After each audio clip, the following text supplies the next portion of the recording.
오늘의 말씀은 창세기 46장 2절에서 3절 말씀입니다.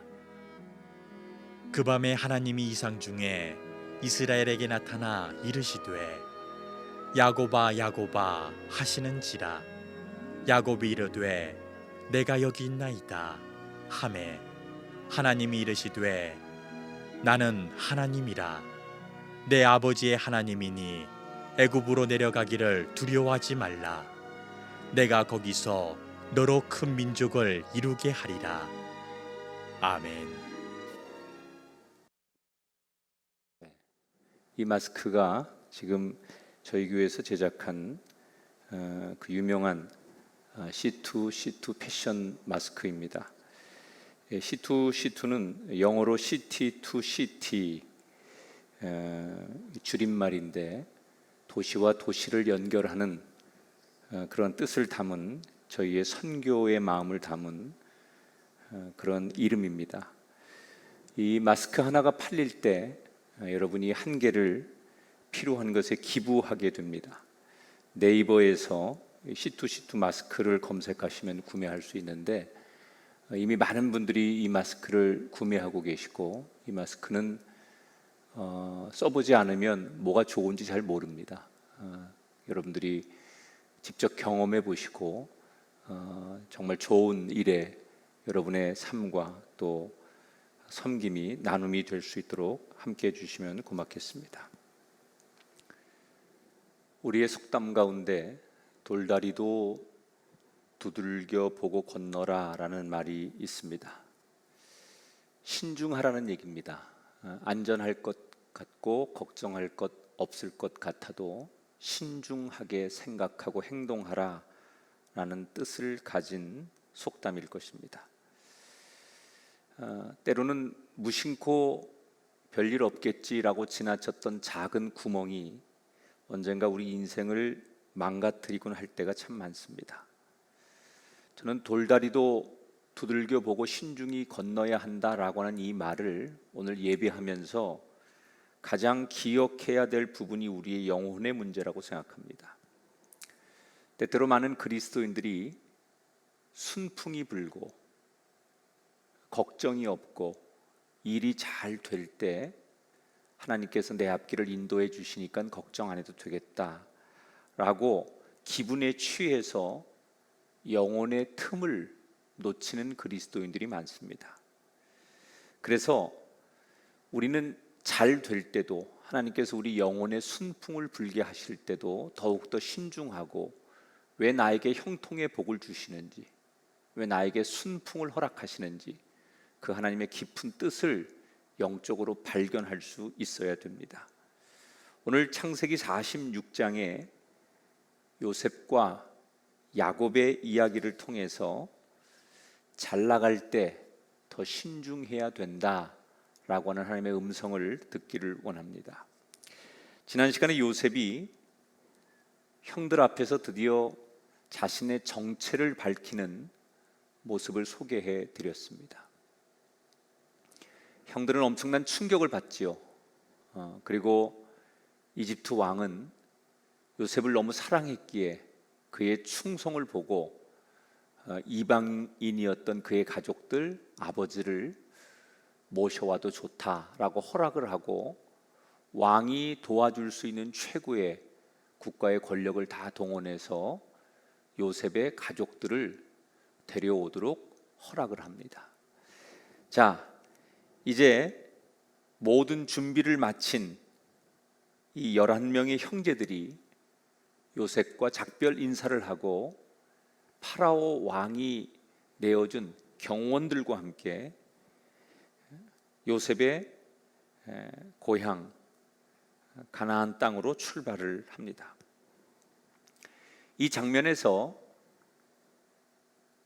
이집트의 대부분 형제들이 남아있고 대표로 몇 사람만 가서 아버지와 가족들을 모셔와도 될 텐데 왜 11명의 모든 형제들이 다 함께 집으로 간 걸까? 두 가지 이유가 있습니다. 하나는 이미 11명의 형제들은 막내 베냐민을 포함해서 이미 다 결혼을 해서 아내와 자녀들이 있었습니다. 그러니까 아버지 야곱만 모셔오면 되는 것이 아니라 자기의 가족들도 챙겨야 하기 때문에 각각 자기 가정의 가장이기 때문에 가정으로 돌아가야 되니까 다 가야 했을 것입니다. 두 번째는 아버지 야곱에게 대표로 누군가 와서 하는 말을 믿지 못할 수도 있습니다. 11명 모두가 다 가서 우리가 이렇게 안전합니다 라고 말씀드려야 아버지가 안심할 수 있다고 생각했겠죠. 그래서 11명 모두가 함께 집으로 떠나는 겁니다. 한편 아들들을 이집트에 보내놓고 아침부터 저녁까지 정말 편히 앉아서 또는 밤이 되어 편히 누워 잠을 잘 수 없었던 아버지 야곱, 이 아들들이 돌아올 때까지 한순간도 편할 날이 없었습니다. 인질로 잡혀있는 시몬은 건강할까? 그리고 자기가 그렇게 아끼고 걱정하고 사랑했던 막내 베냐민은 안전할 수 있을까? 이런저런 걱정들 때문에 아버지 야곱은 잠시도 가만히 있을 수가 없었습니다. 서성이다 불안하면 하나님 앞에 기도하고 그렇게 정말 더디 가는 시간을 지내며 아들들이 돌아오기를 기다리고 있었습니다. 그런데 어느 날 저 멀리서 상인처럼 보이는 한 그룹이 눈에 들어옵니다. 얼핏 보아도 낙이 수십 마리에 수많은 인파들, 그리고 그 옆에는 아주 멋진 화려한 고급 수레까지 끌고 오는 한 무리가 있었습니다. 도대체 누굴까? 그리고 한참을 쳐다보는데 드디어 저쪽에서 먼저 자기를 부르는 겁니다. 아버지, 저희가 왔어요. 그리고 제일 먼저 달려오는 아들이 막내 베냐민과 감옥에 인질로 잡혀있던 시몬이었습니다. 어리둥절한 아버지 야곱은 아들들을 차례로 바라보며 이게 도대체 어떻게 된 거냐? 이게 다 뭐냐? 이렇게 질문을 합니다. 이때 머뭇거리던 아들들이 아버지에게 불쑥 놀랄 만한 이야기를 합니다. 아버지, 요셉이 살아있어요. 요셉이 이집트의 총리가 돼 있어요. 이집트의 그 유명한 총리가 바로 요셉이에요.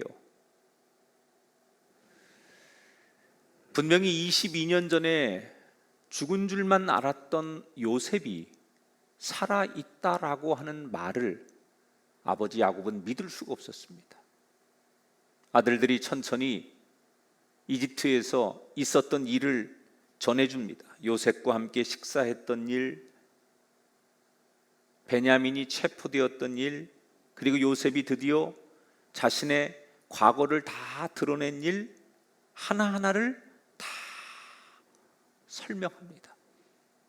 그리고는 이집트의 왕이 내어준 그 화려한 수레와 요셉이 전해달라고 한 여러 가지 선물들을 보여주며 요셉이 분명히 살아있다라고 얘기를 하자 그때서야 확신을 갖게 된 아버지 야곱은 내가 죽기 전에 요셉을 한 번만 봤으면 소원이 없었을 텐데 죽은 줄 알았던 그 아들이 살아있다니 내가 당장이라도 그 아들을 만나러 가야 되겠다. 그리고 아버지 야곱은 흥분하기 시작합니다. 서둘러, 볼 것도 없다, 떠나자. 그리고 가족들을 재촉해서 이집트 왕이 준비해준 수레에 올라타고 드디어 몇십 년 살던 헤브론 땅을 야곱은 아들들을 데리고 떠나게 됩니다. 얼마 안 있으면 22년 만에 죽은 줄 알았던 그 사랑하는 아들 요셉을 만날 수 있다라는 그 생각에 얼마나 마음이 흥분이 되고 서둘러지는지 재촉합니다. 빨리 가자. 왜 이렇게 더딘 거냐? 더 서둘러라. 그러나 야곱의 생각만큼 그들은 빨리 갈 수가 없었습니다. 우선은 가족들의 숫자가 많았어요. 남자들 숫자만 해도 성경에 보면 요셉의 아들들까지 70명이고 키우던 가축들도 많았고 거기에 경호원들도 있었고 여자들 이렇게 다 숫자를 헤아리니까 수백 명 정도 되는 긴 행렬입니다. 그러니 혼자서 가는 것처럼 마음에 그 바쁜 것처럼 그렇게 빨리 갈 수가 없는 행렬이었어요. 마음은 빨리 이집트에 가서 살아있다고 하는 요셉을 만나고 싶은데 왜 이렇게 마차의 행렬은 더딘 건지, 재촉하고 빨리 가자고 성화를 내던 야곱이 어딘가에 도착을 하더니 갑자기 일행들에게, 아들들에게 멈춰 서라고 부탁을 합니다. 한시라도 빨리 가고 싶어 했던 야곱이 왜 어느 장소에 도착을 하자 갑자기 멈추라고 요청을 했을까? 여기에는 숨겨진 이유가 있습니다. 오늘 46장 1절에 보면 그가 도착한 곳이 부엘세바예요. 부엘세바에 이르러 하나님께 희생 제사를 드리니. 야곱이 지금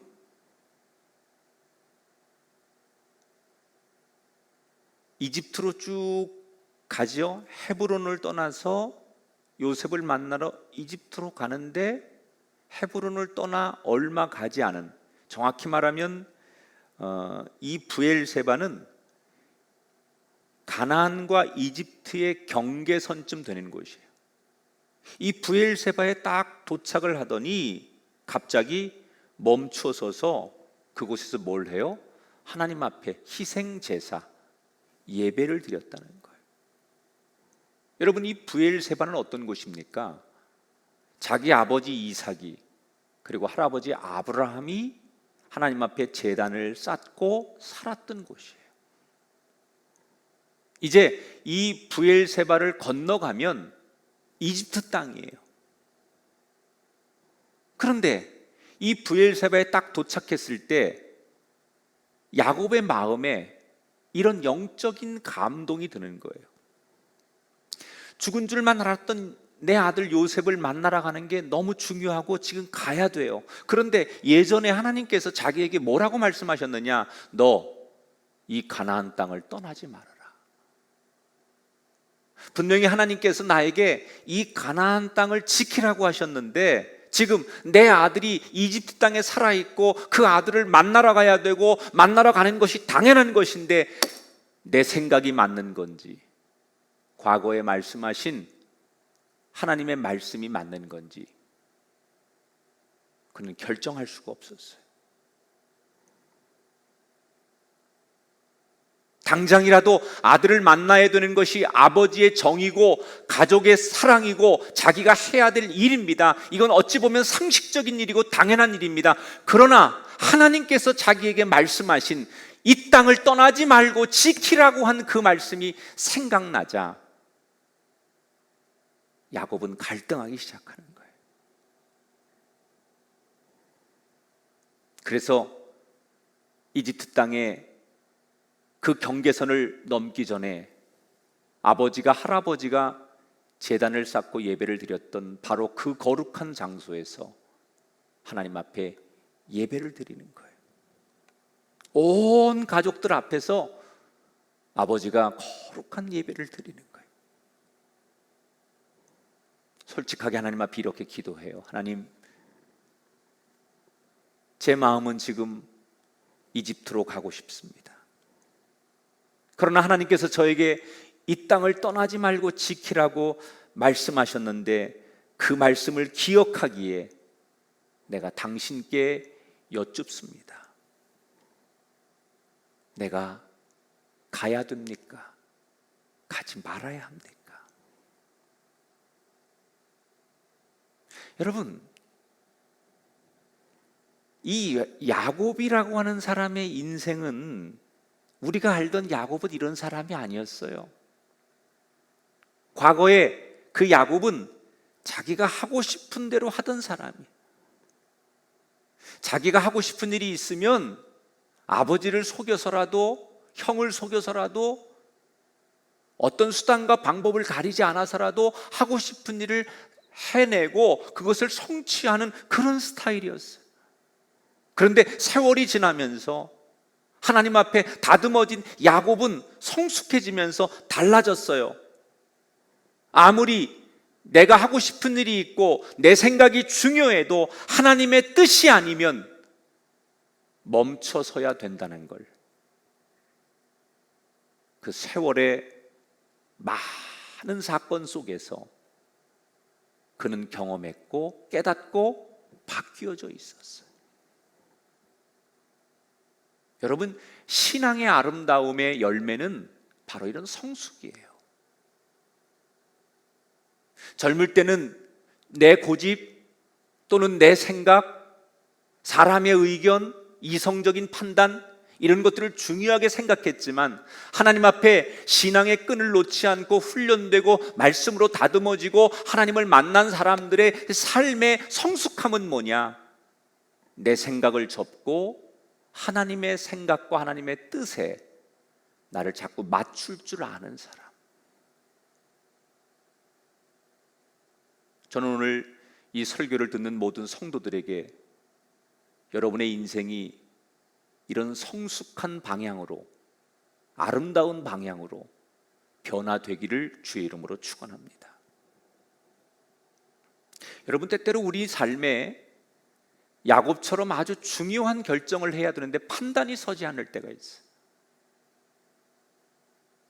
분명히 내가 하고 싶은 일, 해야 되는 일, 또 당연히 이걸 했으면 하는 그런 인간적인 생각, 아주 중요한 문제예요. 이걸 놓치면 안 돼요. 그런데 정말 이것이 영적으로 하나님이 원하시는 일일까? 이것이 판단이 서지 않을 때 우리가 해야 할 일, 오늘 성경은 분명하게 가르쳐줘요. 가던 길을 우선 멈추십시오. 그리고 판단이 서지 않을 때는 하나님 앞에 조용히 무릎 꿇고 예배자가 되십시오. 그리고 그 하나님 앞에 기도하십시오. 지금 야곱은 자신의 생각으로 판단이 되지 않을 때 멈춰섭니다. 급하게 서두르던 발걸음을 멈춰섭니다. 그리고 조용히 하나님께 답을 구합니다. 어떻게? 예배자가 되어서. 우리가 드리는 예배는 세상을 살면서 우리 스스로 선택할 수 없을 때, 우리 스스로 판단할 수 없을 때 하나님 앞에 답을 구하는 가장 좋은 통로가 예배자가 되는 거예요.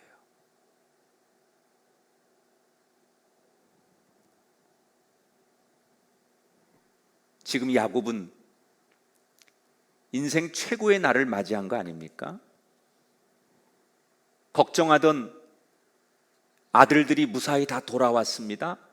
그런데 죽은 줄만 알았던 아들 요셉이 이집트에 살아있고, 살아있는 정도가 아니라 최고로 성공한 이집트의 총리가 되어 있다는 거예요. 그 아들이 자기를 보고 싶다고 온 가족들을 지금 초청하는 거예요. 이제 이집트로 떠나면, 그곳으로 이민을 가면 그들의 고생은 끝나고 그 아들 덕에 편안하게 살 수 있고 떵떵거리고 살 수 있습니다. 드디어 인생의 순풍이 불기 시작한 겁니다. 세상 말로 행운이 찾아왔습니다. 세상 말로 행복이 시작된 거예요. 그런데 이때 야곱이 뭘 합니까? 제일 잘 나갈 때, 제일 형통할 때, 아무 문제 없을 때, 그냥 가면 되는 그 순간에 가던 길을 멈추고 하나님 앞에 뜻을 물어요. 인간의 눈으로는 분명히 이 길이 순풍이고 행복의 길이고 형통의 길일지라도 하나님 뜻이 아니라면 이게 아무리 순풍일지라도 가지 않겠습니다. 얼마나 대단한 기도예요. 모든 사람들이 순풍이라고 말하는데, 모든 사람들이 미쳐 날뛰는데, 아무리 세상 사람들이 환호하고 아무리 세상 사람들이 좋아하는 길일지라도 하나님이 원하시지 않으면 이 순풍일지라도 멈춰 서겠습니다. 야곱의 기도는 그 마음을 담고 있는 기도였어요. 왜 그랬을까요, 야곱은? 왜 이렇게 좋은 기회를 스스로 머뭇거렸을까요? 야곱은 험난한 세월을 살아왔어요. 별의별 일을 다 겪었어요. 그리고 느끼는 거예요. 내가 보기에 내 생각에 잘 되는 것 같아도 하나님의 뜻이 아니면 인간이 형통하고 잘 되는 것 같은 것이 결국 아무것도 아니구나. 내가 볼 땐, 사람들이 볼 때, 다수가 볼 땐 잘 되는 것 같아도 하나님이 아니라고 하면 그것이 결국 아무것도 아니라는 것을 야곱은 험난한 세월을 통해서 경험한 거예요. 그래서 그는 이 노년에, 이 중요한 순간에 기도할 수밖에 없었어요. 여러분, 기도가 왜 중요합니까? 믿는 자의 기도는 반드시 응답한다는 거예요, 하나님께서.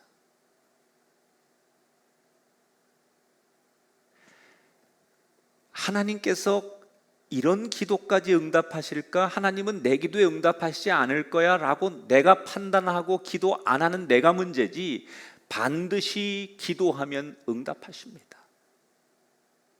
지금 자신이 판단할 수 없는 문제를 가지고 멈춰서서 하나님 앞에 희생의 제사를 통해서 기도했던 야곱에게 하나님 그날 밤에 꿈에 나타나셔서 응답하십니다. 2절 3절을 함께 읽겠습니다. 그 밤에 하나님이 이상 중에 이스라엘에게 나타나 이르시되 야곱아 야곱아 애굽으로 내려가기를 두려워하지 말라. 내가 거기서 너로 큰 민족을 이루게 하리라. 예배를 드리는 그때 바로 응답하지 않아요. 1대1로 만날 수 있는 밤중에 꿈을 통해서, 구약의 가장 하나님이 보편적으로 계시하고 응답하는 꿈을 통해서 야곱에게 나타나십니다. 여러분, 한밤중일지라도, 나는 한밤중이고 나의 인생은 모두가 잠들어 있는, 멈춰 있는 시간일지라도 하나님은 내게 찾아오시고 다가오시는 분이에요. 여러분의 인생이, 여러분의 가정이 지금 한밤중이고 모든 것이 멈춰서서 꼼짝할 수 없는 그 환경일지라도 하나님은 오늘도 울부짖고 부르짖고 하나님 아버지 이름을 부르는 당신의 삶에 하나님은 오늘도 찾아오시는 분이라는 거예요. 그리고 변함없이 그의 이름을 2번 불러주세요. 한 번도 아닌 2번이나. 성경에 하나님께서 사람들의 이름을 부르실 때, 또는 예수님이 사람의 이름을 부를 때 2번 연속 부를 때가 있어요. 거의 같은 맥락이거든요. 확신을 주고 너무나 사랑하는 사람에게 하나님께서 부르실 때 나타나는 공통적인 그 호칭, 이름을 2번 부른다는 거예요. 야곱아, 야곱아. 그의 이름을 잊지 않으시고, 나는 모진 세월 속에 세상 걱정, 자식 걱정, 먹고 사는 걱정 때문에 잠시라도 하나님의 이름을 잊고 사는 적이 있었지만 하나님은 내 이름을 잊은 적이 없어요.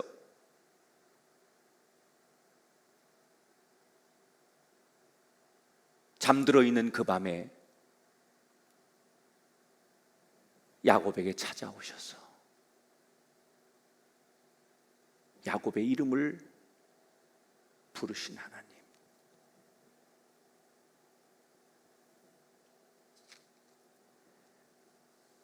내 이름 아시죠? 내 모든 생각도.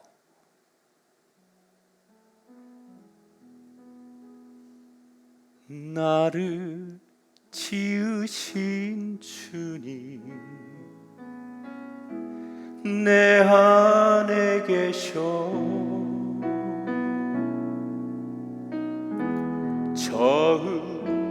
처음부터 내 삶은 그의 손에 있었죠. 내 이름 아시죠? 내 모든 생각도, 내 흐르는 눈물 그가 닦아주셨죠. 내 이름 아시죠? 얼마나 감격스러운 장면이에요. 내 이름을 아시는 하나님. 몇 년이 지나면, 세월이 흐르면 사람들은 내 이름을 잊어버립니다. 그렇게 유명했던 연예인들도, 한때 대단했던 정치인들도, 화려했던 인생을 사는 사람들도 대중 속에 감추어지고 몇 달만, 몇 년만 보이지 않으면 사람들은 그들의 이름을 잊어버립니다. 그러나 하나님은 나의 이름을 잊지 않으세요. 내 이름을 부르시는 하나님. 오늘 당신의 이름을 간절히 부르시는 아버지의 음성이 들려지는 시간이 되기를 축복합니다. 하나님이 뭐라고 말씀하세요? 야곱아, 괜찮다. 이집트로 가거라. 내가 거기서 너로 하여금 큰 민족을 이루게 해줄 것이다. 격려하십니다. 확신을 주십니다.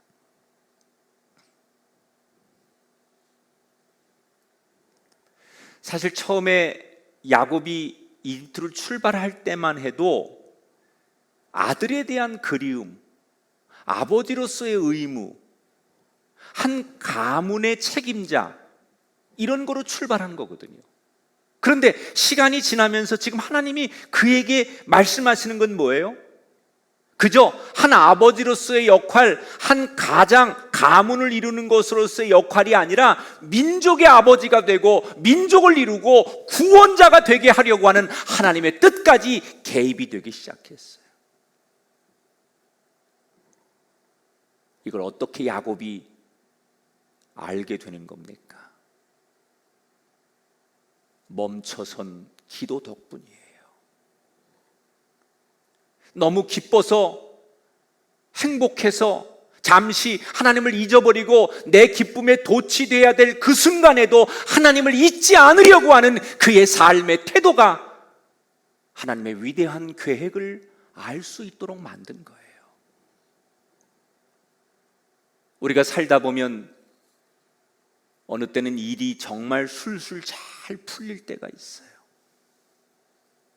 왜 이렇게 일이 잘 풀리는지, 하는 일마다, 계획한 것마다, 기도한 것마다 너무너무 잘 될 때가 있어요. 여러분, 그때 우리가 해야 될 일이 있습니다. 야곱처럼 너무 잘 될 때, 너무 행복할 때, 너무 들떠 있을 때 차분하게 하나님 앞에 기도할 수 있어야 돼요. 잘 된다고 자신을 과시하지 마십시오. 잘 된다고 기쁨에 도취되지 마십시오. 스스로를 과신하고 우리가 기쁨에 도취되는 순간, 그 영혼의 빈틈으로 그 순간 죄가 그 사람에게 들어오는 거예요. 그 대표적인 사람이 다윗 아닙니까? 가장 잘 나갈 때 밧세바를 범하죠. 저는 잘 되는 것도 하나님의 뜻이고 안 되는 것도 하나님의 뜻이라고 생각해요. 하나님께서 우리의 삶을 잘 되게 하실 때 우리가 해야 될 것은 순풍에 담긴 하나님의 뜻을 알고 그 뜻대로 살 줄 아는 거예요. 사람들은 잘 되면 거기엔 하나님의 뜻이 없는 줄 알아요. 그래서 도취됩니다. 이제 걱정 안 해도 되고 기도하지 않아도 되고 나는 잘 됐으니까 이건 축복이니까 너무 그걸 과신합니다. 그래서 사람들이 기도가 멈춰지고 하나님 앞에 거룩한 자세가 흐트러집니다. 아닙니다. 성경은 우리에게 얘기합니다. 쉬지 말고 기도해라. 이 말은 어려울 때 고난당할 때만 기도하라는 얘기가 아니에요. 형통할 때, 잘 될 때 거기에도 기도가 필요하다는 거예요.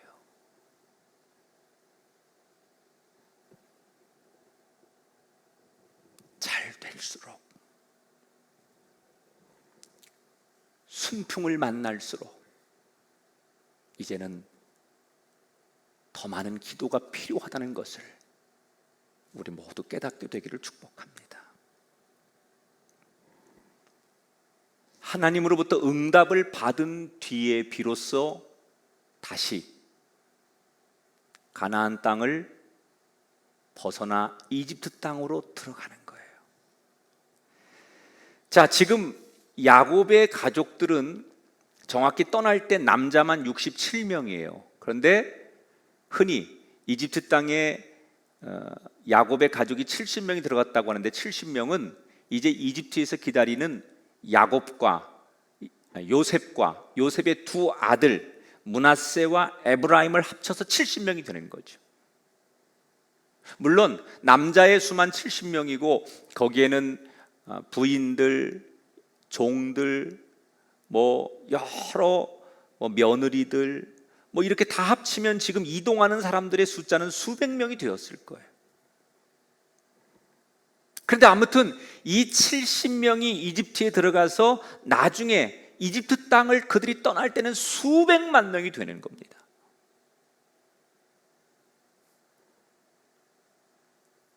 아버지가 요셉을 만나러 간다고 하니까 형제들 중에 선발대로 요셉에게 아버지가 이제 떠날 거다라는 소식을 전하기 위해서 먼저 달려간 형제가 있었어요. 그가 유다입니다. 유다. 이집트에 있는 요셉 동생에게 아버지가 마차를 타고 오시는 중이다 라고 하니까 이 요셉이 유다 형에게 형님, 그 광야를 지나고 나면 제일 첫 번째 나오는 땅이 고센 땅입니다. 그 고센 땅 입구에서 제가 기다릴 테니까 거기서 만나도록 하지요. 그래서 유다는 아버지에게 곧바로 돌아와 온 가족을 고센 땅으로 인도하는 거예요. 자, 드디어 고센 땅에 도착을 했습니다. 거기에 정말 죽은 줄만 알았던 아들 요셉이 아버지를 기다리고 있는 거예요. 22년 만에 만난 두 사람. 요셉은 자기 때문에 늙어버린 아버지에 대한 미안함, 왜 이렇게 내가 알던 아버지의 모습은 사라지고 늙은 할아버지가 되어 내 앞에 나타났는지 너무나 서러운 거예요. 아버지 야곱은 아들에 대한 반가움, 죽은 줄만 알았던 아들이 살아있다는 자체만으로도 말문이 막혀 한없이 눈물만 흘리고, 아버지와 아들은 한참을 부둥켜 안고 울음소리로 그간의 그리움과 안부를 묻고 또 묻습니다. 한참을 울고 서로 안부의 인사가 끝난 뒤 요셉은 가족들을 자기가 준비한 곳으로 안내를 하는 거예요. 그런데 여기서 형들이 표정이 점점 안 좋아지는 거예요. 왜 그러느냐?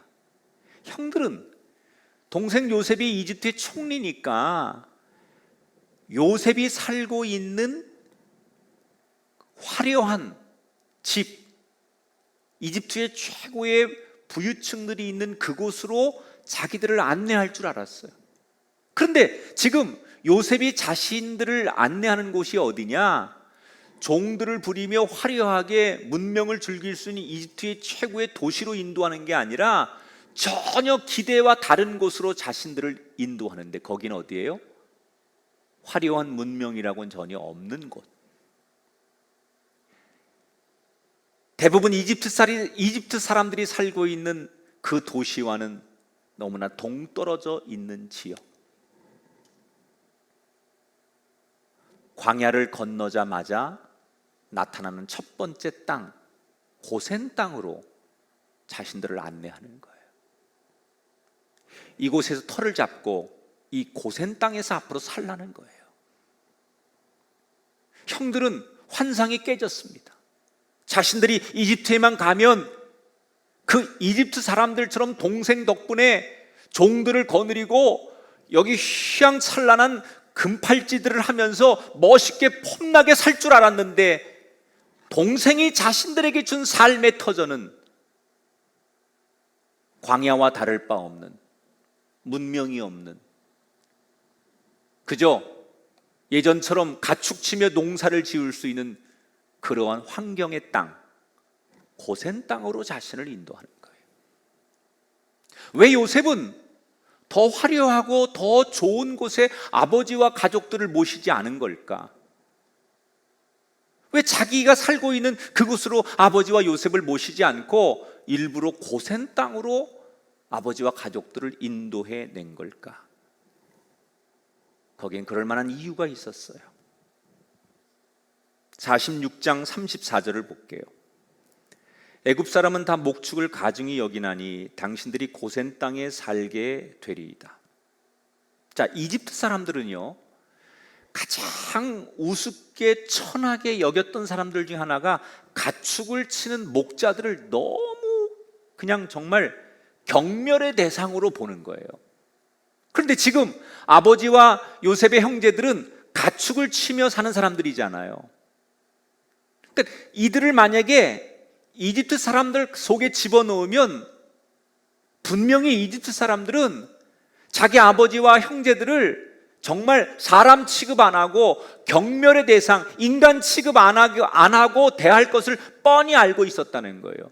왜 이집트 사람들은 가축을 치는 목자들을 그렇게 경멸하게 되는 걸까? 두 가지 이유가 있습니다. 이집트 사람들은 농사를 짓는 농경 문화에 익숙한 사람들이고, 가나안 사람들은 유목민들이에요. 근데 이집트 사람들의 눈에는, 농사 짓는 사람들의 눈에는 저 유목민들은 일정한 거주지도 없이 양들을, 염소를 이끌고 정처 없이 떠돌아다니는 사람들이에요. 그러니까 저 사람들은 근본이 없는 사람들이에요. 교양도 없고 무식하고 야만인이에요. 그렇게 느끼는 거예요. 그런데 또 하나 이유가 있어요. 이집트 사람들은 되게 가축들을 신성하게 여깁니다. 소나 양 이런 걸 되게 신성하게 여기는데, 이 유목민들은 이 가축들을 여러분 거칠게 다루잖아요. 그게 자기들에게 양식이잖아요. 잡아먹잖아요. 그러니까 문화적으로 이집트 사람들이 볼 때는 저 야만인들, 자기들이 신성하게 여기는 것을 함부로 잡아먹는 저 야만인들은 사람도 아니다, 늘 그런 생각을 가지고 있었기 때문에 이집트 사람들 가까이 들어간다는 것은 행복한 삶을 살 수 없다고 생각한 거예요.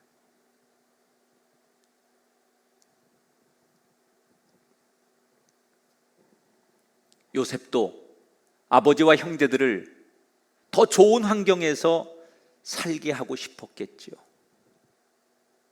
그런데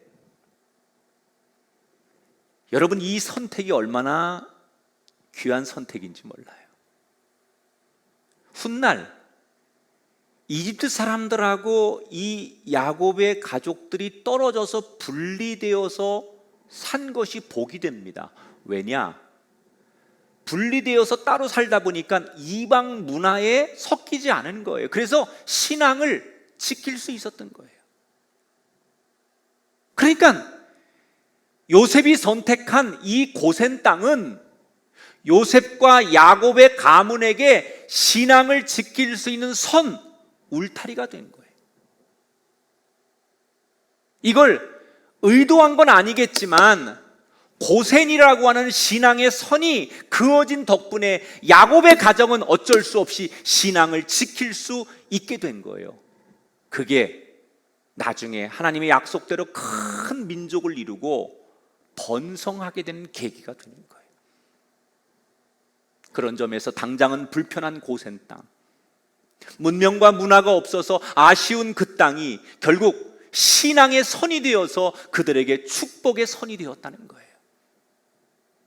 여기서 우리는 일이 정말 술술 잘 풀리고 잘 될 때 기억해야 될 또 하나를 보게 되는데, 모든 것이 잘 될수록 신앙의 선을 지키라는 거예요. 형통할수록, 잘 될수록, 성공할수록 더욱더 신앙의 선을 명확하게 지키라는 거예요. 신앙의 선을 지킨다는 건 뭘 말하는 거냐? 많은 것을 내려놓더라도 세상과 타협하지 않고 하나님을 만나야 되는 시간만큼은 우선으로 하나님을 만나는 거예요. 이걸 잘한 사람이 다니엘과 세 친구예요. 여러분, 그들은 왕이 만든 금신상에 절하지 않습니다. 한 번도 절하지 않아요. 죽을 수 있다는 걸 알면서도 그들은 정해진 시간마다 하나님이 있는 곳 예루살렘을 향하여, 성전이 있는 곳을 향하여 기도합니다. 어떻게 됩니까? 처음에는 모든 걸 다 빼앗기지만 하나님께서 결국 더 큰 복을 주세요. 만약에 그들이 잘 될 수 있는 세상적인 길, 형통할 수 있는 그 길을 선택하고 신앙의 선을 지키지 않고 신앙의 룰을 지키지 않았다면 성공하는 것 같았다가 망하는 사람이 됐을 텐데, 잘 될 때, 형통할 때 무슨 일이 있어도 무너지지 않는 신앙의 선을 지켰기 때문에 형통할 수 있었다는 거예요. 우리가 모든 것이 허락되고 다 잘 돼도 다 해도 된다는 뜻은 아니에요. 모든 것이 허락될수록 신앙의 선을 긋고 그 선을 지키며 살아야 돼요. 지금 야곱의 가문이 자신들에게 주어진 그 신앙의 선이 결국 그들을 번성케 하는 울타리가 된 것처럼 우리 인생에 긋는 신앙의 선이 나를 번성하게 하고 우리 가정과 내 자녀를 지키는 울타리가 되는 거예요. 사람들은 잘 되면 신앙의 선을 무너뜨려요. 그렇게 순수했던, 그렇게 열정적이던, 그렇게 헌신적이던 그 신앙의 선이 잘 된다는 이유 하나 때문에, 바빠졌다는 이유 하나 때문에, 세상에서 할 일이 많아졌다는 이유 하나 때문에 하나님 앞에 지켜야 될 신앙의 선이 무너지면 하나님이 당신에게 순풍을 주신 이유를 당신은 착각하고 있는 거예요. 잘 될수록 신앙의 선을 더 명확하게 긋고 살아야 돼요.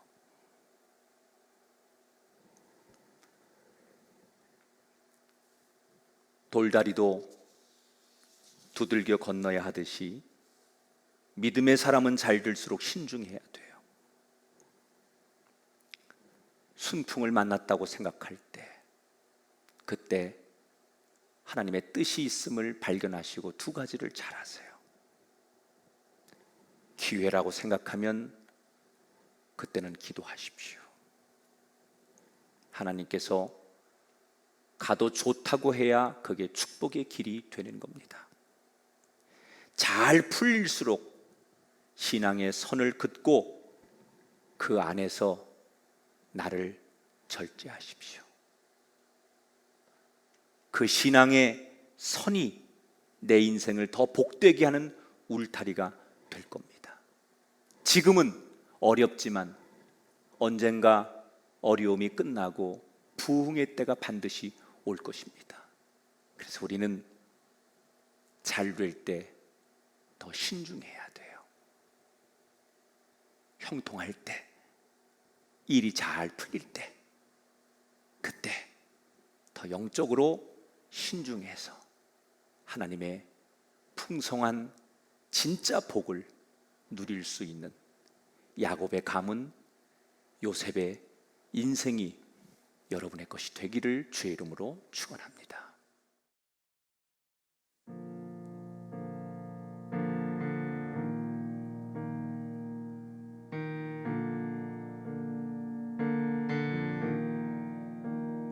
약한 나로 강하게 가난한 날 부하게 눈 먼 날 볼 수 있게 주 내게 행하셨네. 약한 나로 강하게 가난한 날 부하게 눈 먼 날 볼 수 있게 주 내게 행하셨네.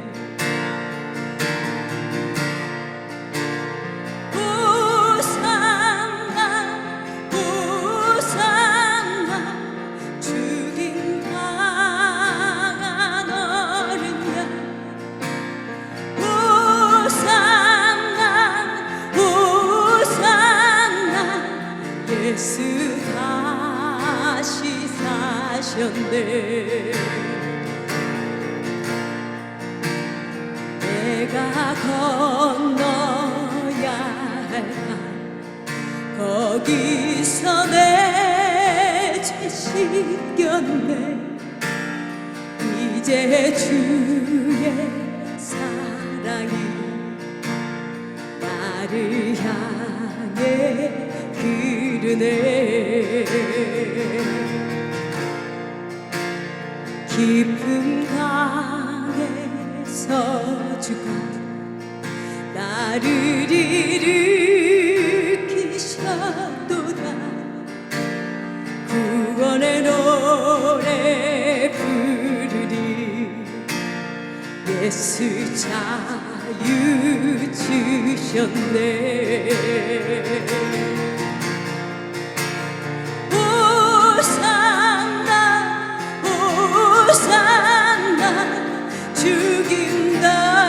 죽임당한 어린 양 호산나 호산나 예수 다시 사셨네. 호산나 호산나 죽임당한 어린 양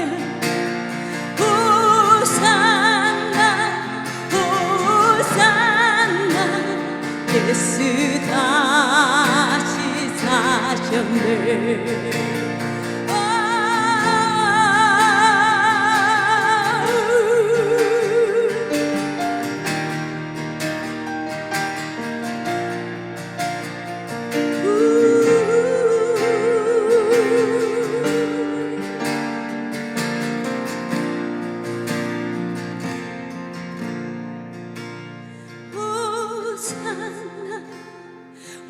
호산나 죽임당한 어린 양 호산나 호산나 예수 다시 사셨네. 호산나 호산나 죽임당한 어린 양 호산나 호산나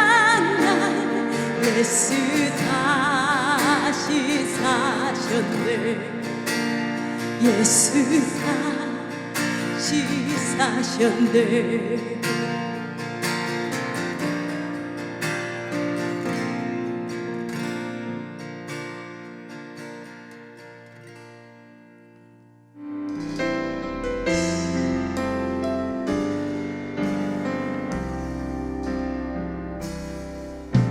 주님 다시 오실 때까지 나는 이 길을 가리라.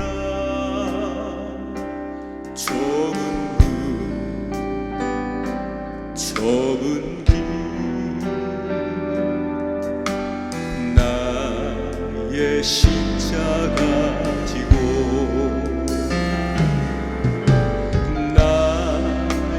가는 이 길 끝에서 나는 주님을 보리라. 영광의 내 주님 나를 맞아주시리. 주님 다시 오실 때까지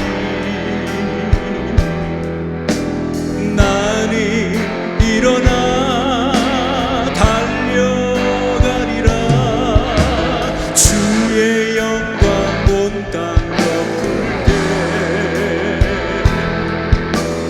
나는 일어나 노래하리. 내 사모하는 주님 온 세상 구주시라.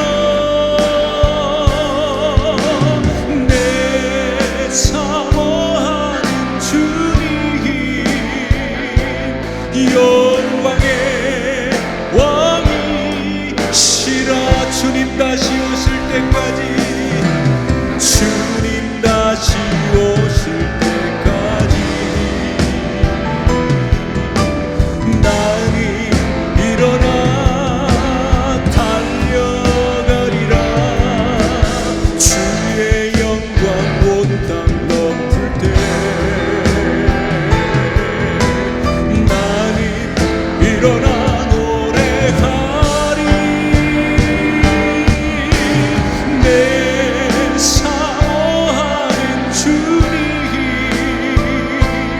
온 세상 구주시라. 내 사모하는 주님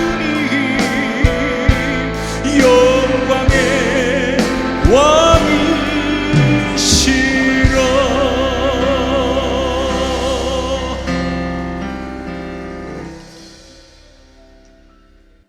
두 손 가슴에 얹고 눈 감고 기도하겠습니다. 하나님, 고난을 만나는 사람도 힘들지만 순풍인 줄 알고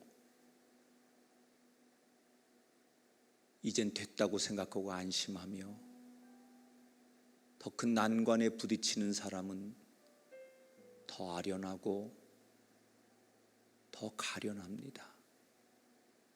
내가 그런 사람 되지 않게 하옵소서. 고난의 때는 엎드려 울부짖고 주님을 찾는 경건한 마음이 있다가도 나태해지고 형통해질 때 무너진 우리 자신들을 바라보며 야곱처럼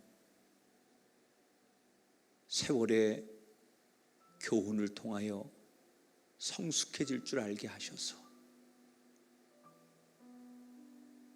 가던 길 멈추고 하나님, 이 길이 맞습니까? 라고 물을 수 있는 예배자 되게 하시고 그 한마디의 기도를 드릴 줄 아는 자 되게 하시고 형통하고 잘 될 때일수록 명확한 신앙의 선을 긋고 그 선이 나를 지킴을 깨닫는 우리들 되게 하여 주옵소서. 이렇게 답답하게 화면을 통해 예배하는 안타까운 마음들 속상함들이 있지만 그래도 이렇게 예배할 수 있음을 감사하고 좋은 날 주시면 진정한 예배자 되겠다는 우리의 마음이 흐트러지지 않도록 그런 날 속히 이 땅에 다시 허락하시고 그리운 성도들 만나도록 은혜를 더해 주시며 특별히 힘들고 어려운 선교사님들과 작은 교회의 교역자들 또는 그 교회를 섬기는 많은 사람들에게 하나님의 위로와 은총을 허락해 주옵소서. 병든 자 위에 중보합니다. 육신의 고통, 아픔, 가정의 슬픔 견딜 수 있도록 힘주시고 위로하시고 고치는 은혜를 허락해 주옵소서. 우리가 드린 11조 감사헌금 주일헌금 모두 위에 하나님 기억하시고 하늘의 신령한 축복과 이 땅의 기름진 축복을 우리에게 허락하여 주옵소서. 이제는 우리 주 예수 그리스도의 은혜와 하나님 아버지의 극진하신 사랑하심과 성령님의 감화 감동 역사하심이 우리 가운데 영원토록 함께 하기를 축원하옵나이다. 아멘.